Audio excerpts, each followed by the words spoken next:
Shall we give Vecna a big hand? Almost frightened to ask you what you think of the Man with the Golden Gun. Yeah. I'm 10, you bald bastard! Yeah, that's no way to speak to you. I wrote down she does shit all. Oh, are they gonna go and have sex on a boat now? And I said, well, yeah. I've never been so happy to see a man being pushed into a river. So I'm struggling over that. I can't defend those, Betsy. No. I can't. Tents in the funhouse. The I'm more, gonna I go for think, 7. the more I think about them, maybe the more I've been a 5. bit generous. Hello, I'm Dad. I'm a writer, arts journalist, and long-time James Bond fan. And this is my daughter, Betsy. She's a university film student, film editor, and full-time feminist. When she was young and her heart was an open book, I used to show Betsy films and TV series that I liked.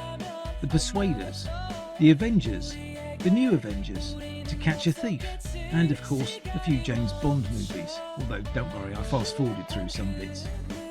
But then, when she was 13, an annoying thing happened. Betsy developed a mind of her own. Suddenly, she didn't want to watch my stuff anymore. She wanted to watch her stuff. TV shows like Stranger Things and Outer Banks, and films like The Hunger Games and Parasite. I couldn't pay her to watch a 007 movie. Plus, she thought James Bond was sexist, if you can imagine. So all these years later, can I persuade Betsy that Bond is actually brilliant? And can she persuade me that things like The Summer I Turned Pretty and Young Royals are mini masterpieces? Whatever happens, it's a chance to go bonding with Dad.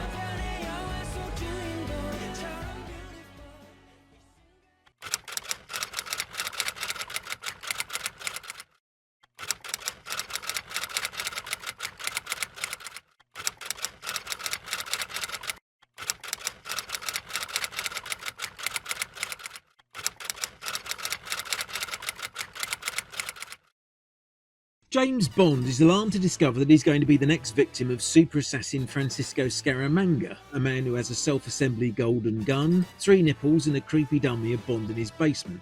So 007 sets out to Hong Kong and Thailand to track him down.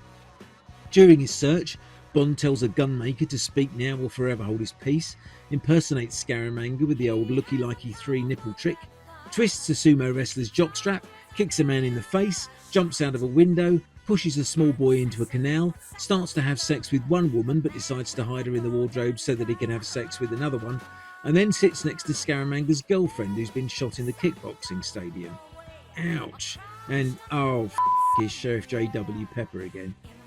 Despite some big plot holes, and despite Scaramanga's pervy habit of rubbing his gun in people's faces, the locations are lovely, there's a mad car stunt, Christopher Lee makes a splendid villain, and Lulu sings the Rocky title track, which has some very saucy lyrics. But the real questions are, what is a Solex agitator when it's at home? Also, why is love required whenever he's hired? This is The Man with the Golden Gun. So, man with the golden gun. The Man with the Golden Gun. Forgot that. Yeah, I'm sort of, You weren't almost sure about frightened it. to ask you what you think of The Man with the Golden Gun. I suppose we should say that because we watched it in 2 parts, didn't we? Yeah. So we watched an hour the first one night, and then the second hour. And there's a big difference in those hours, I Yeah. felt. Well, I kind of thought that the first hour you were quite enjoying, but then I thought, the second half of the film is problematic. I would agree. Shall we say? Yeah. But anyway, I would like to say that I felt very conflicted about this film okay. because obviously I feel like the elephant in the room is how badly the women were portrayed, and you knew that was coming. I think everyone knew that was coming. But I liked the plot of it. I liked that it was like a personal vendetta. More than Live and Let Die. You like? I think so. Yeah. But again, the second hour kind of was like, whoa, okay. I know, yeah. But we watched this second because it's the order that you watched them yeah. in. So we're not watching them in order of what is probably the ones that I will like the most first. We're just doing it in order of... No, in fact, the ones that I think these are the ones that you'll like the least first. Well, we should just give a bit of background 1974, last Bond film directed by Guy Hamilton, who directed Goldfinger and Diamonds Are Forever, Live and Let Die. Roger Moore's second appearance, James Bond, and quite quickly they got him in to do it quite quickly after Live and Let Die.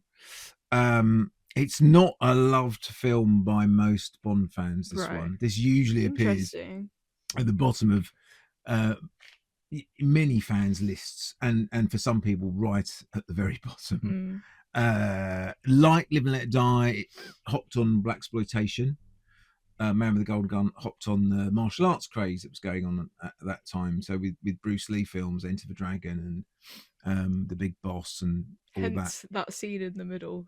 Exactly, that's the only reason it's there, and I think probably the only reason they filmed it in Thailand, really, and Hong Kong as well.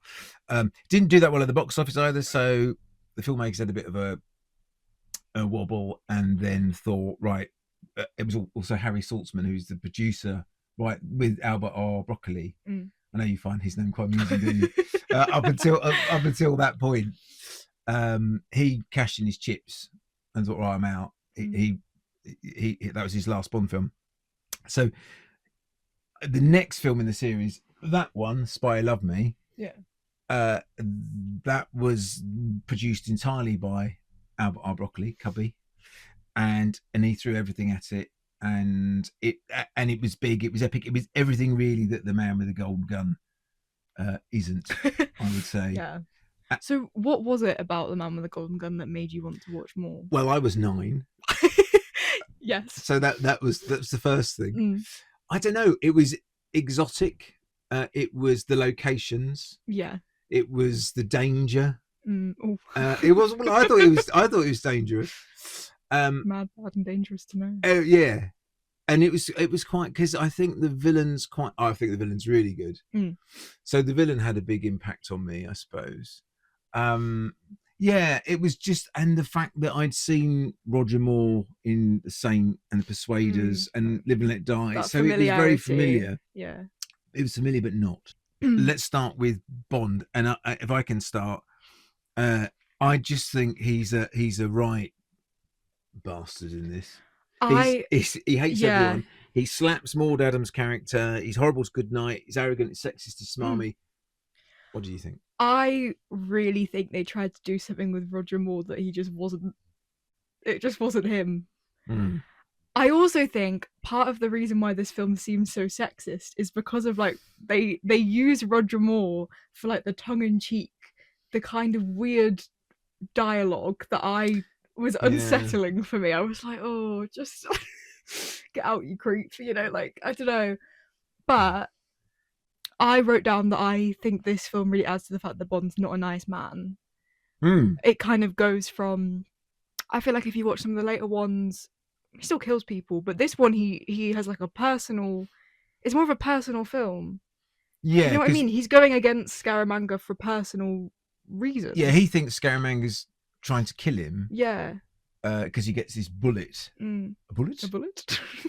It turns up at MI6 anyway, and he's got his number on. Yeah. So he thinks, right, I better kill him before he kills me. And so presumably you're supposed to think that's the reason for his general unlikableness. Yeah, he's not very likable in this film. He's not. Compared to Live and Let Die, I'd say. And also what they do, I think what they're trying to do, as I think we said this last time, is that they're trying to make him a bit like Sean Connery. Yes, with the slapping. And all of that, and just trying to make him just a sort of more dangerous person. It doesn't suit Roger Moore. No. Really. When he pushes the kid in the water. Yeah, with the ambassador for UNICEF. Yeah, he later becomes an ambassador of UNICEF and pushes a small Thai boy into the water. Bless. Not a great look. I do think there's a certain charm to Roger Moore though. Without the dialogue he's been given in some parts, he is funny. There is a sense of oh, you do like him, which again maybe is why this film didn't work as well for me with Roger Moore as Bond, because I do want to like him. Yeah, but I don't, because he was doing all sorts of out of character things for Roger Moore, as in slapping women and pushing small boys into rivers. Yes, it's what's that adding to anything really? Villains. What did you think of Christopher Lee as Scaramanga. He was really good. Yeah. Really good villain. Yeah. Yeah, I was quite captivated, I think, by his character. Yeah. I was interested in it. Yeah. Yeah. I think as well, the golden gun that he's got, I hate to use the word iconic. No, but it is. But it is an iconic prop. Completely. It's kind of like an IKEA self-assembly kind of thing. Completely. And every time you see him, well, he says to Bond at one point, cigarette, I'm completely unarmed, cigarette. And you think you're not unarmed because his golden gun is made out of a pen, cufflink, a cigarette case, and a cigarette lighter. And with those things being smuggled through airport security, he becomes the top assassin in the world. Exactly. At least that's what I believed as a 9-year-old boy. What about Nick Nack? Yes, he also... I thought it was good. I thought, like, both of them together made a really good two villains, or, like, antagonist characters. And also the bit at the end when Nick Nack is... Oh, what, fighting him on the boat? Yeah, kind of... I mean, you know. Well, that's the thing is, because of his size, he's completely unthreatening to Bond. Yeah. That's the only thing. He's an interesting character. And I like him. And again, he's a character that's really memorable in the series. I agree, yeah. It's like Odd Job Jaws, Nick Nack. He comes up, you know, along those kind of henchmen. Yeah. But nevertheless, when it's a one-on-one against him and Bond, it's not going anywhere. But he also is quite intelligent. It's kind of like he's as intelligent maybe as Scaramanga. He's just underlooked because of that. Like with him kind of at the end wanting Bond, he's like, if you kill him, that's fine by me. Like, yeah, he's a bit conniving. Yeah, which I like in a villain. In Bond, a lot of the villains have disabilities. Oh yeah, which I think is a really interesting debate. It's not really a debate; it's kind of true. Yeah. Because I said that none of the Bonds have disabilities. Do any of the Bond girls have a disability? No. It's just the villains. Just the villains. And people have noticed that there's a Bond scholar called Dr. Lisa Funnell, who's a big Bond fan, feminist Bond fan. Yeah. Has noted that this is a trope in Bond and one that really hasn't stopped. Because even in the later films, Silver takes his teeth out and half his face collapses. And more importantly, it doesn't really have that much of an impact on the story. It's something that's carried over from Fleming. A lot of Fleming's villains had some sort of disfigurement, or they were disabled or something. And I think the filmmakers have taken that, and it is a tired old trope and a problematic one. And I think Dr. Lisa Funnell says, and it's one that has to stop. Yeah, and I would agree, because we've definitely moved on through the years. Again, I haven't seen every Bond film, but in terms of women, compared The Man with the Golden Gun compared to like a later Bond film like No Time to Die, there's definitely a difference in how women are portrayed and being a lot stronger. Talking of that, let's go on to co-stars. I know you were very impressed by Mary Goodnight. Yeah. You really, really liked her, you said. In fact, I wrote down, she's really good. I like her. I wrote down, she does shit all. Oh, okay. I misheard then. Vaguely. I honestly... I don't really have many words. You don't have many words. So pointless. So weak. So over-sexualized. Literally, if you were making a sexist character, you would make Mary Goodnight. For a 9-year-old boy. For a 9-year-old boy. One of the worst Bond girls generally thought is Mary Goodnight. There's another one called Tiffany Case who's in 2 films before, in Diamonds Are Forever, who starts off quite strong, but in the end, it can't do anything. It's a long story, but she's firing a machine gun and falls off an oil rig while she's doing That's like Mary Goodnight pushing a lever with her bottom. Yeah, she does. And then doesn't. And there's lots of James kind of thing. It's lots of looking to him for the answers. Yeah. Where Now, sorry, we're not talking about The Spy Loved Me, but in the next film, they don't do that. She still needs rescuing at the end, the character, but up to that point, she's kind of portrayed as Bond's equal.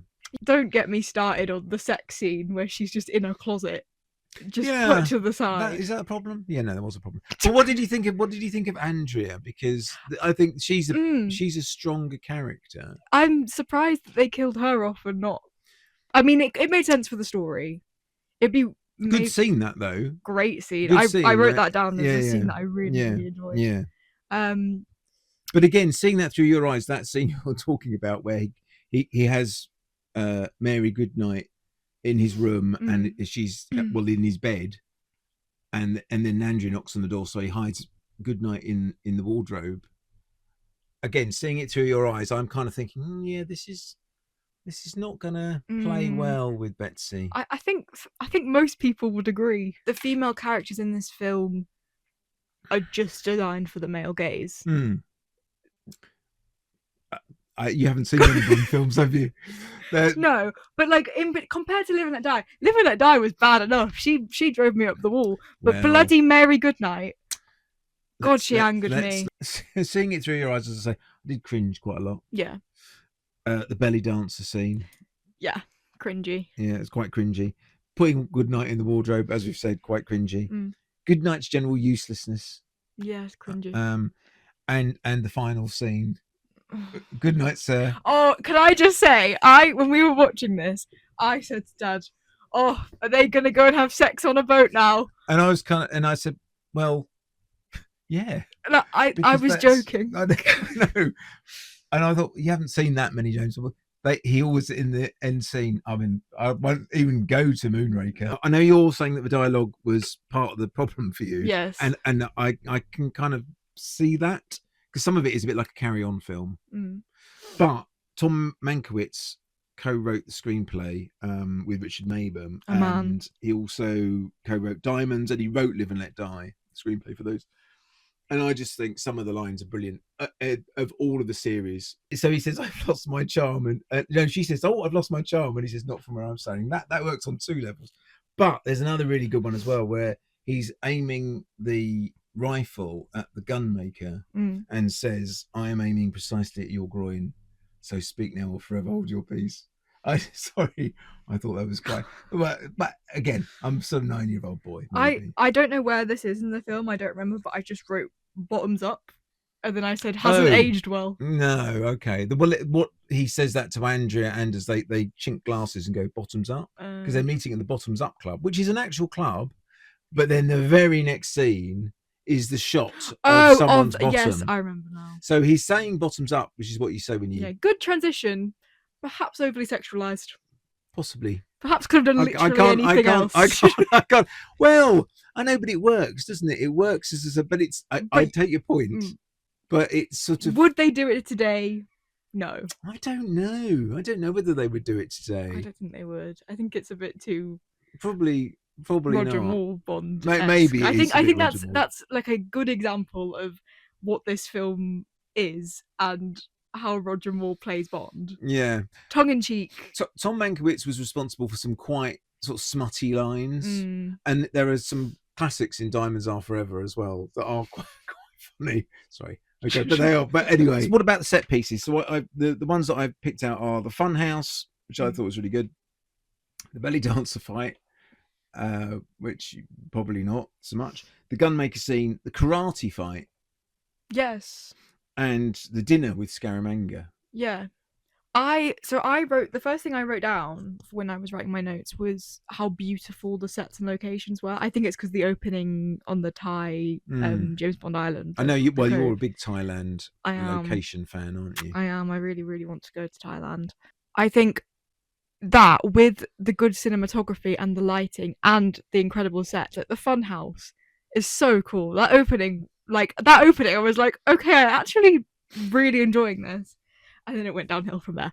But if the whole film was like the start and the end fight at the just a bit in the middle that you got the problem with, just the 2 hours in the middle. The scenes with the women did ruin it. I can't defend those, Betsy. No. I can't. But anyway, back to There the you go, sets. anyway. They were very Back to cool. the sets. Yeah, the and sets were very good. they really amplified the story well.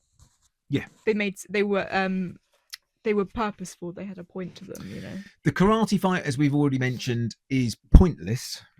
But because of the time of Bruce Lee, They needed to get that in. It's Yeah. also pointless that the two nieces are there, I think. And I said I don't like.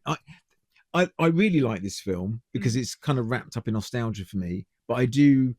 My problems with it. I think. Oh, if I could edit it, I take that karate bit out, not the whole of it, Really? but Okay. the bit with the nieces, because that just seems. I wrote, I love that the girls are kicking ass. Oh, okay, right. Because they're the only two strongish Yeah, characters okay, yeah, people no, I get, get isn't it? that, but it's Yeah, it's pointless. It's pointless, and then also there's a boat chase, which is Oh, pointless. you know what? I just thought about that. I completely blocked that out. But then we've got Sheriff Pepper. I've never been so happy to see a man being pushed into a river.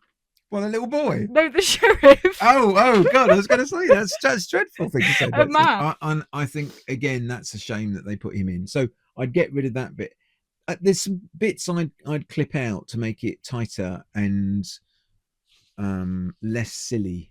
Talking of silly, Mm. can we talk about the stupid noise over the car in Oh, slow yeah. motion? Yeah, we can. Yeah. So I was going to say there's stunts that it's low on stunts, but there's a fantastic car spiral jump that they worked out on computer, and they actually did. And unfortunately, it sort of looks like a model but it's not. Yeah. It's actually someone doing it. And I think this might be an apocryphal story, but he did it the first time, and one of the producers wandered over and said, "That's great. Can we do that again?" And he went, "No, we cannot.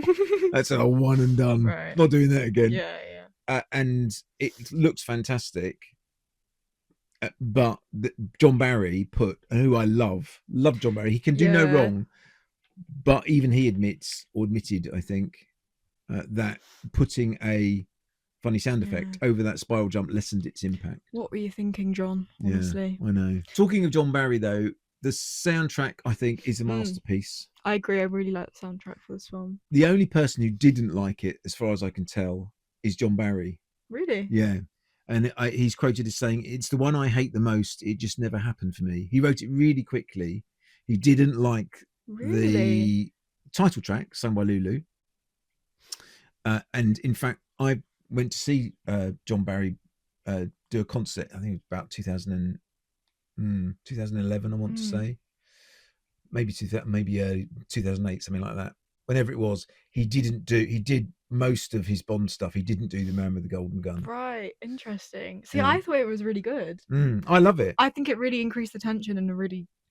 But I think that's Point part of it. way. I think that the colours, the locations, the sets, and John Barry's score, which is quite sinister in places. Yeah, and those were the reasons that I actually really enjoyed that film.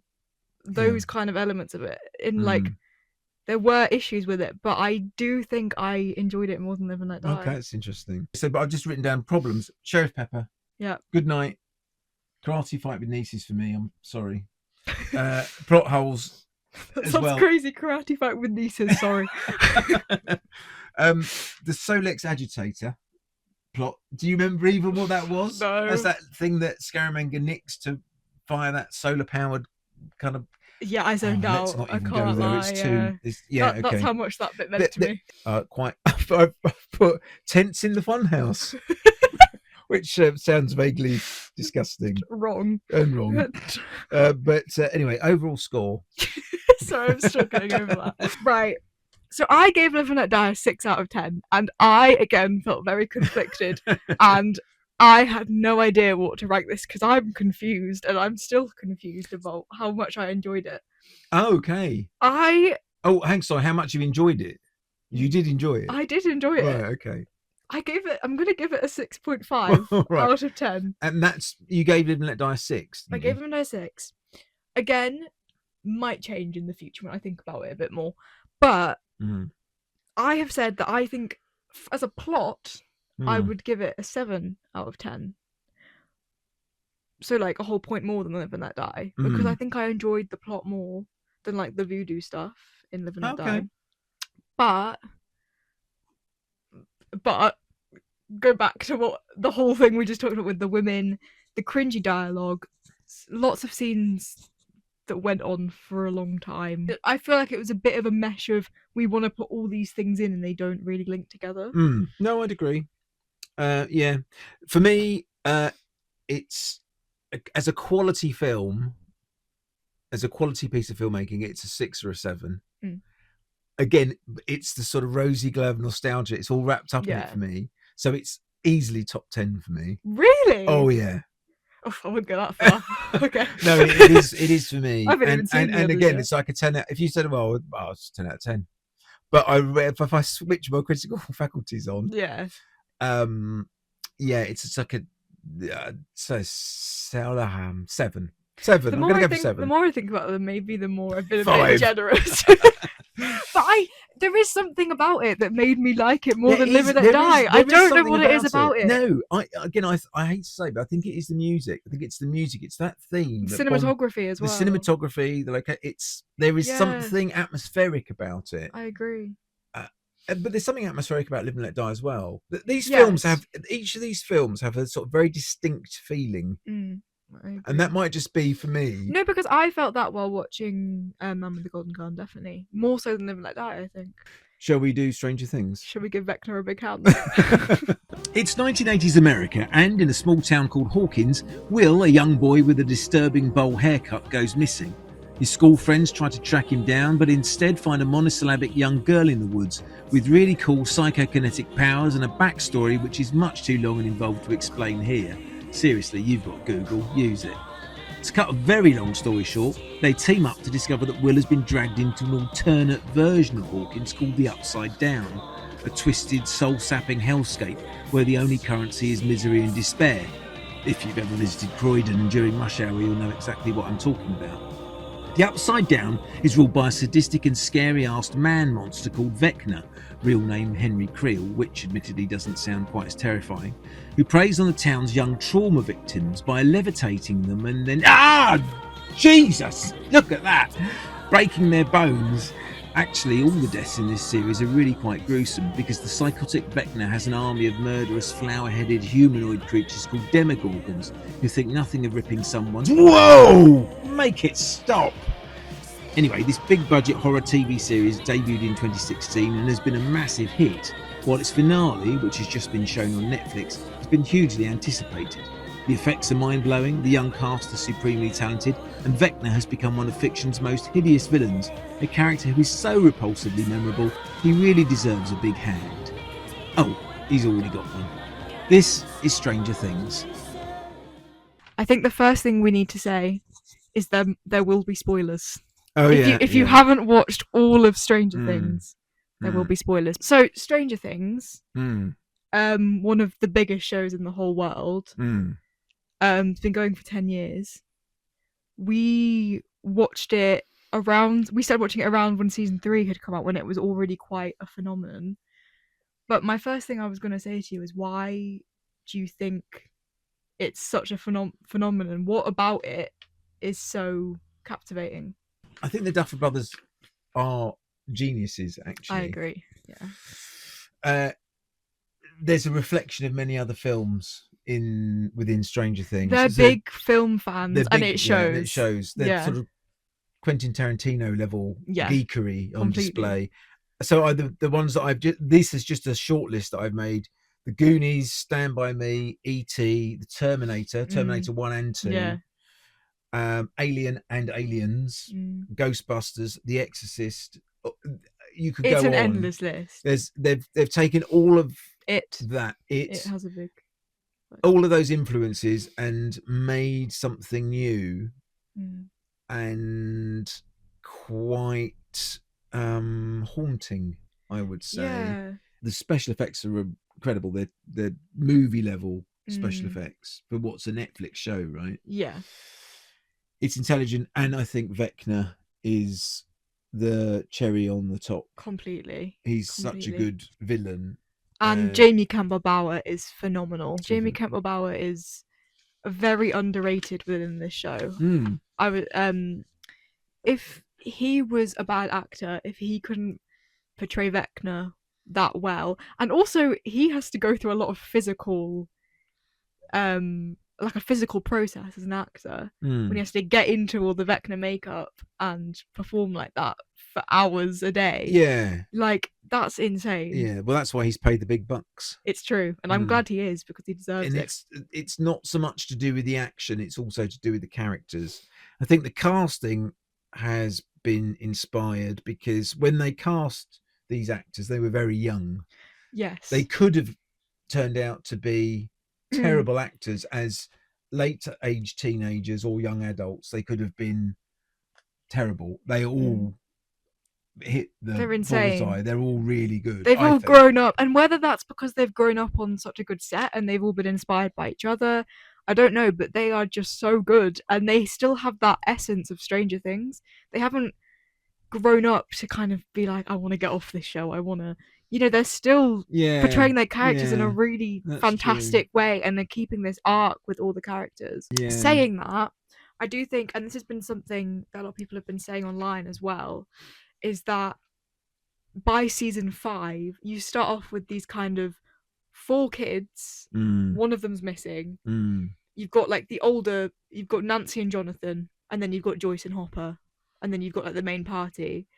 By season 5, there are so many people. That was one of the things. That was one of the problems. So many people. That was one of.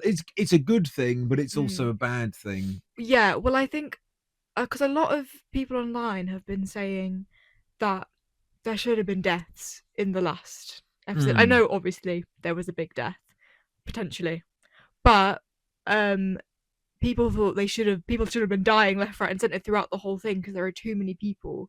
But I don't think killing people off is a good thing to do if it's not necessary, and I don't think it was necessary. I think they just needed to cut down on who they were focusing on. Yeah, I think we're going to issues straight away. That's one of the issues, but it was the fact that there's too many characters. The critic from The Guardian, he counted 17 main characters. He said that's if I'm counting them right. One thing I found out today was that who's the main girl who's in the Upside Down this time? Holly, that's a different actress. Yes, it is. Again, where are they finding these 10-year-olds like that are so I think good? That's part of their genius. Dipshit Derek as well. Oh, he's great. Loved him. Yeah. He was so good. My favourite character of all of them, and then let's run through 11: Hopper, Joyce, Mike, Dustin, Will, Lucas, Steve, Nancy, Jonathan, Max, Robin, Murray, Vecna, if we're going to take Vecna. But my favourite is Erica. I knew you were going to say that. There is no America without Erica. So good. So good. Just brilliant. I'm 10, you bald bastard. Yeah, you're 18. but it's and that's no way to speak to your father. But I think I should use that more often. Without her, nothing would topple over. She just doesn't need to be there. Yeah. But she's great, and that actress who's so nice in interviews, she's so kind of meek and I hope I haven't upset anybody, and then actually the character is just so acerbic and just doesn't give she is also insane the way the difference to her in real life. I love her. And also anytime Murray's on screen is okay with me. I really like Murray. My favourite characters, so I was thinking about this, and actually I kind of came to the conclusion that I will answer my own question. I think the heart of this show is the characters, but more so the relationships between the characters. And I think when I was thinking about my favourite characters, I was thinking about my favourite friendships or my favourite duos. So I think on screen, Steve and Dustin, who are fan favourites, but I think rightly so, because you have these two kind of, especially back in like season 2, you have these two kind of polar opposite characters, and then you actually kind of realise actually they're both kind of misfits. They both actually are more similar than you think. They're all misfits though, aren't they? They are. All of the characters are misfits. Completely. They've all got something, some quirk. And I love that. I think that's such good screenwriting. Even Hopper's a misfit. Yeah, completely. So Steve and Dustin, and also I am always really invested in Lucas and Max. Oh yeah. and their relationship. I think they were definitely my favorite couple throughout the whole season, or throughout the whole show, and especially season 4 with obviously Kate Bush running up that hill, that kind of storyline, and then in the latest season as well. I really liked how their ending happened. What was your favorite season? See, I've always loved season 3. Always. It's always been my favorite. It's bright, colourful. It's set in summer.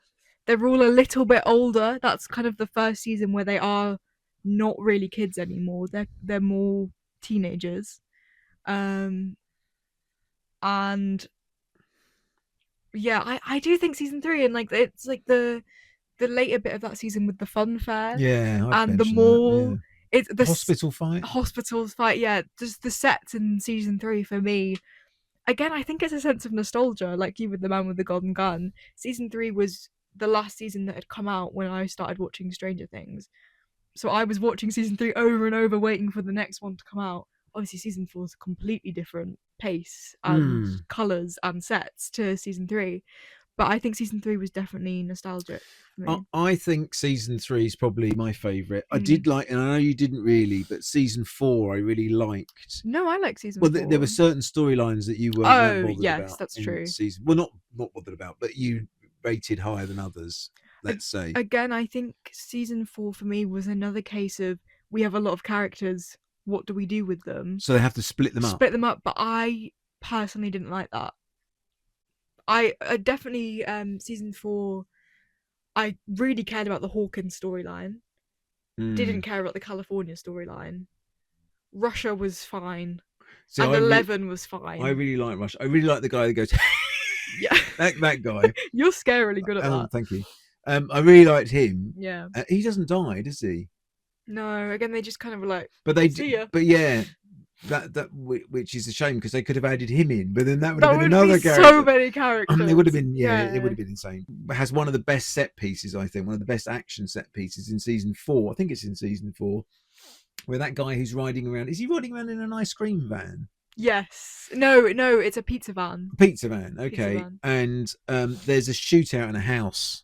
The agents. Is it one take? It's a one take, yeah. Right. So they come for, is it Will? It's Jonathan, Will, and Mike, and they're looking for 11. I think. And they're looking for 11, and they come in all guns blazing. Yeah. That's really tense. Really tense. Yeah. And I love that. I think that's a sort of standout scene for me. But I would say, of the action set pieces, I would say the mall fight in season 3. Yes, season 2. The gunfight in the house in season 4. Oh, when Billy and 11 fight. Yeah. In season 3, he's in that sort of chamber and bursts out. Oh, in the sauna. It's a sauna, right? Sauna, okay. Yeah. Eddie as well. Yeah, the bats. Yeah, but actually, for me, I think what makes Stranger Things a sort of cut above, and this might sound a bit weird, is the level of violence. No, I agree. Because you kind of think, oh, what are they going to do now? That was fairly horrible. And then they'll find a horrible way of killing someone, i.e. levitating them. Cracking all their bones and distorting and them. their eyeballs popping out. Yeah, really, really not very nice at all. And you think, whoa, and that to me makes it ultra gruesome and ultra memorable.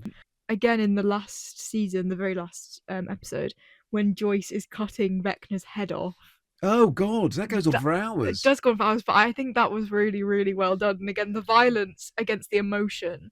And I was talking about this to Mum yesterday.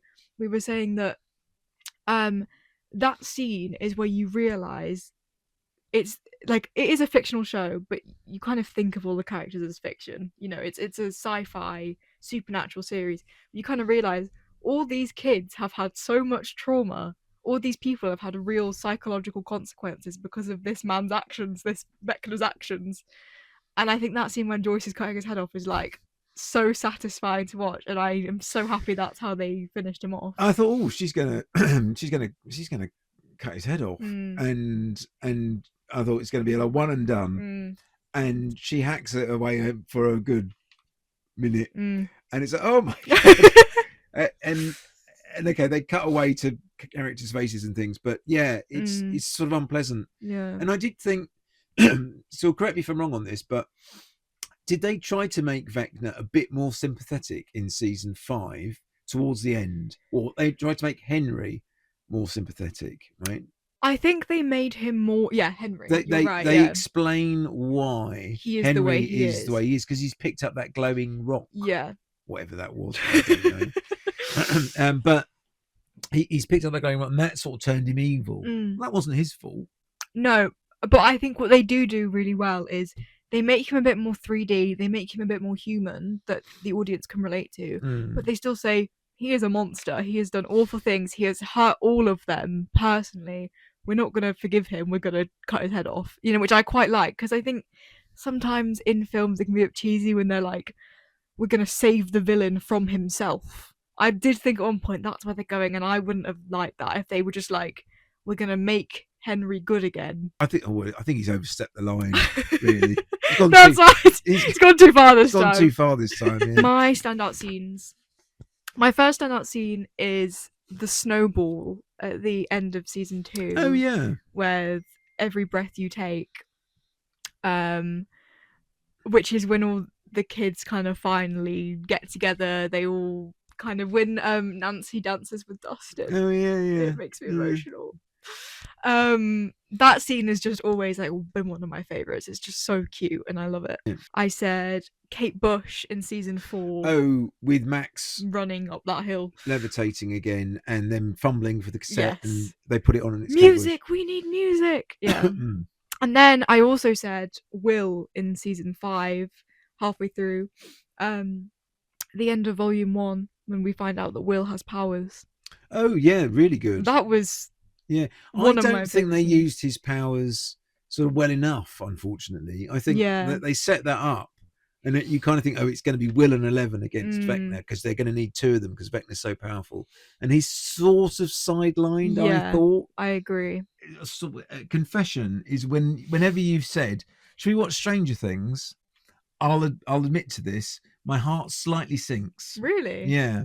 I don't think, oh yeah, I'm up for Stranger Things. Really? Yeah. No, it's but that's, I think, possibly because it's a genre that I'm not totally invested in, and also because initially it was about kids, and I don't know that, but I kind of thought it's a bit Stand By Me, a bit ET, a bit, as they've got older, it's it's become a little bit more realistic. Maybe realistic's not the right word, but you know what I mean. Relatable. However, 20 minutes in every episode, 20 minutes in, I mean, and that only lasts for the first episode, by the way. So by the first episode, there's always something that makes you think. By the end of the first episode, all right, I need to see what happens in the second episode now. So it's usually when you say, oh, there's a new series of Stranger Things on, and I'm thinking, oh, okay, right. But I really do like it a lot. Yes. Now that the final episode is out, I at some point want to start from season 1, episode 1, and go all the way to the end of season 5, because each season gets kind of bigger, better. The characters go on a really lovely arc.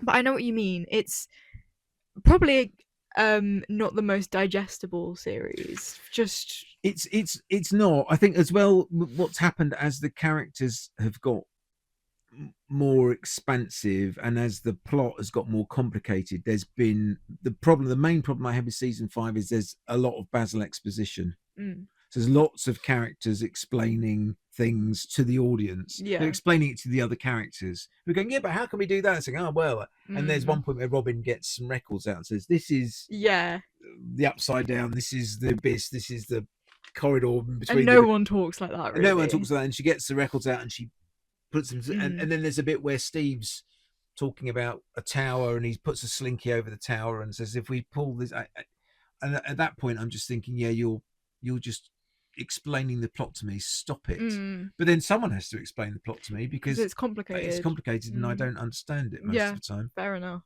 The music in this show is so carefully picked and picked so well. We were talking about this yesterday, because they must pick the songs based on the year that series is set in. They have to pick based on the characters that are in that scene. the cleverest thing about I've always thought about Vecna's characters is that you can save one of Vecna's victims by playing music. I don't know why, it's just really funny to me. Well, so like you could say by playing Running Up That Hill by Kate yeah, Bush. it's like if I was being taken by Vecna and you play like Mic Drop by BTS, and it's like, oh, she's fine. That would finish me off. But yeah, I love, for me, the song of the whole thing are the end credits. The end credits with David Bowie's Heroes, and the illustrations. Those end credits almost made me cry. It was so good. They're fantastic end credits. They're the best end credits I've seen in a long while, with a perfect song. Yeah. And you kind of think, of course they're going to use Heroes.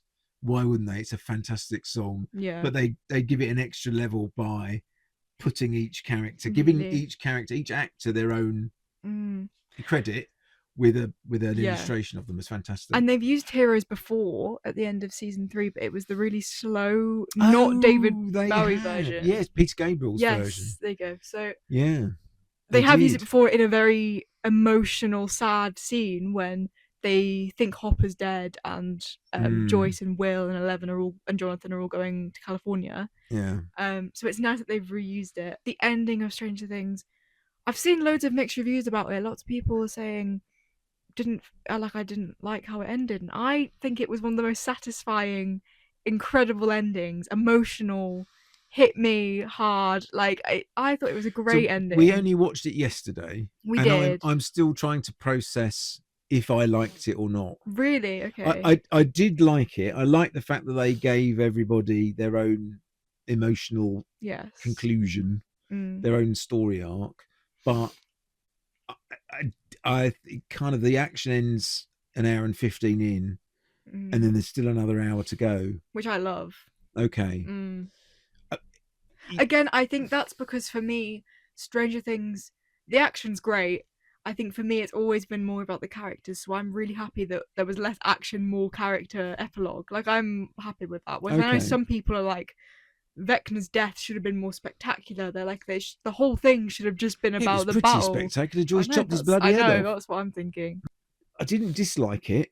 I'm just trying to wrap my head around this action series that hasn't really put a beat wrong all this time. And then in the final hour, you could say, oh, it really puts the brakes on. Yeah, it really slows everything down. Yeah. But they're trying to tie up each character. And Eleven dies. And, does she? You see, I quite like that ambiguity. I do too. I like the fact that they're saying, this is what I like to believe. And then you see her.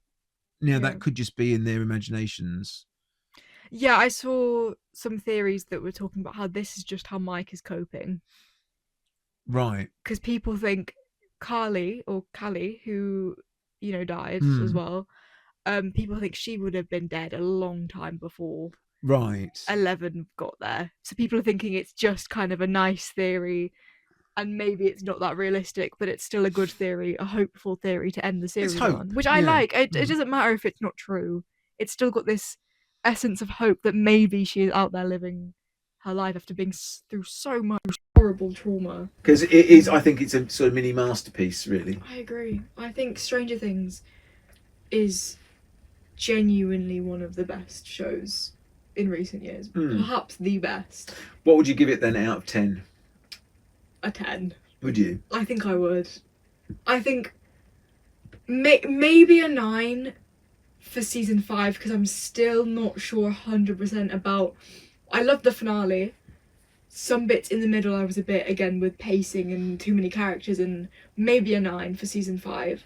But I think all the way through as a journey, a 10. I really do think it's a fantastic show. And I love, I always have, seeing kids grow up to be adults on screen. That kind of vibe of seeing literal kids become adults, I think is a really beautiful thing. As we said, becoming good actors as well. Completely.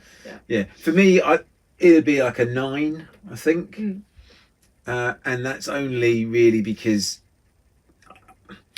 if you're not here, when you're at uni, am I going to chuck on an episode of Stranger Things? Probably not. Yeah. But that's only because it's not my genre, really. Yeah. It's not mine either, though. No, I suppose it's not. But nevertheless, I really liked it, and I'm excited to see what the Duffer Brothers do next. Yeah. Hopefully they'll do movies next. Yeah, that would be good. I mean, some episodes of Stranger Things are long enough to be movies, so you know they can do it. Yeah, it'll be great. I think they've proved that. Yeah.